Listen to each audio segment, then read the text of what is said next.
Morning, good people. It's Iceberg. Happy Tuesday to all of you out there. Hopefully your day's off to a wonderful start. Speaking positively to yourself. What do you feel good about? What's going on in your life right now that you feel good about? It makes you feel good. I hope that's the stuff that you're thinking about this morning. What you have your mind focused on. Because that's the way you get your day started off right. You got to get the day started off with a positive attitude, because if you started with a negative attitude, you're going to carry that throughout the day, and it's just going to make your day longer than you want it to be. And come the end of the day, you're not going to be in a good mood at all if you start your day off with that negative energy and that negative attitude going out here into the world to encounter everybody. So make sure you're focused on whatever it is you feel good about. Tell me what you feel good about. Get in the comment section. Get in the comment section of the video. Tell me what you're feeling good about today. What you got going on that is making you feel good, that is keeping your spirits high, that is keeping you focused on going in a positive direction. I had a job interview yesterday. Same company, just for a promotion within the same company. I feel pretty good about that. I feel like that went well. So I should be hearing something about that in the next week or so. I like my chances, but we'll see. Nothing's guaranteed. Do you have anything like that going on in your life? Are you getting promotions? Are you maybe getting out of corporate America and starting your own business, or finding financial freedom? What is it that you're feeling good about? You got to keep your focus there, and don't let the world tear you down. Don't let the world knock you off of that positive feeling. Remember all of the good feelings you had whenever you got that job, or got that money, or retired, or whatever. Make sure you keep that good feeling the core of your being in each day. On the subject of interviews, I know I have a couple of college age young adults who listen to my videos, podcasts, and sometimes they take things out of it. And maybe this is something that them or another adult who's not as young can take from it.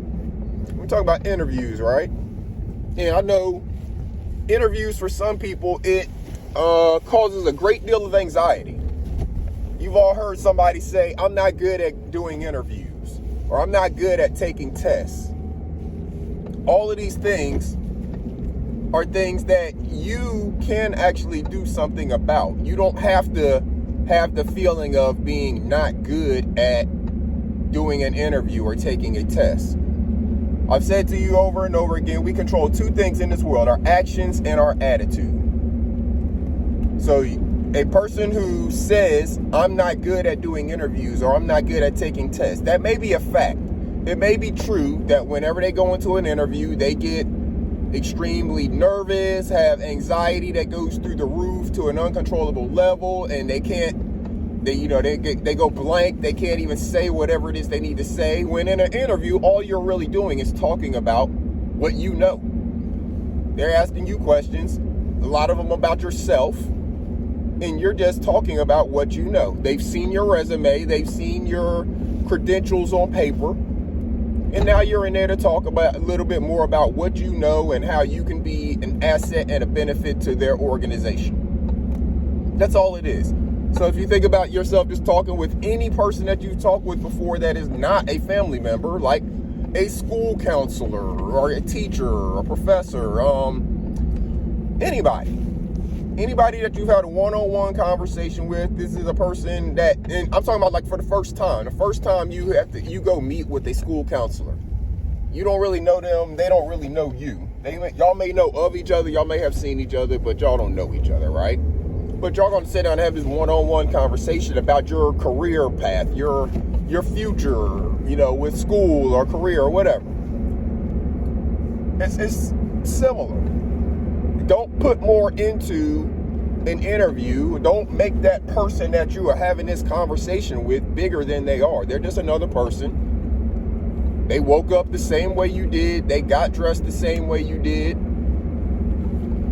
Don't let another person intimidate you to the point that it creates the anxiety level that throws you off of your game from just talking about yourself. There's no reason for a person going into an interview to say, I'm not good at interviews, and just throw their whole everything off. Throw off all their confidence, any energy that they had going into that situation that got them to the point of getting interviewed. They've kind of downed that.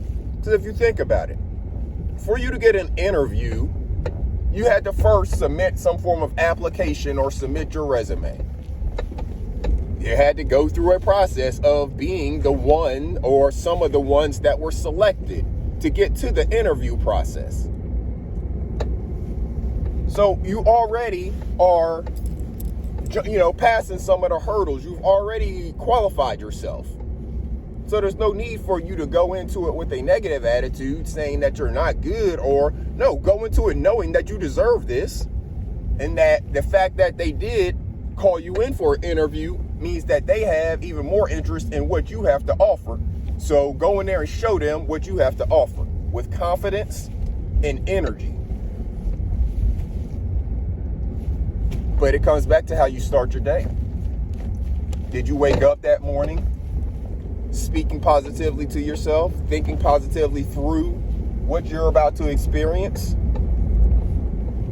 knowing that this is just another person and that you got this because you are totally qualified, confident, and capable to handle anything that they're going to throw at you?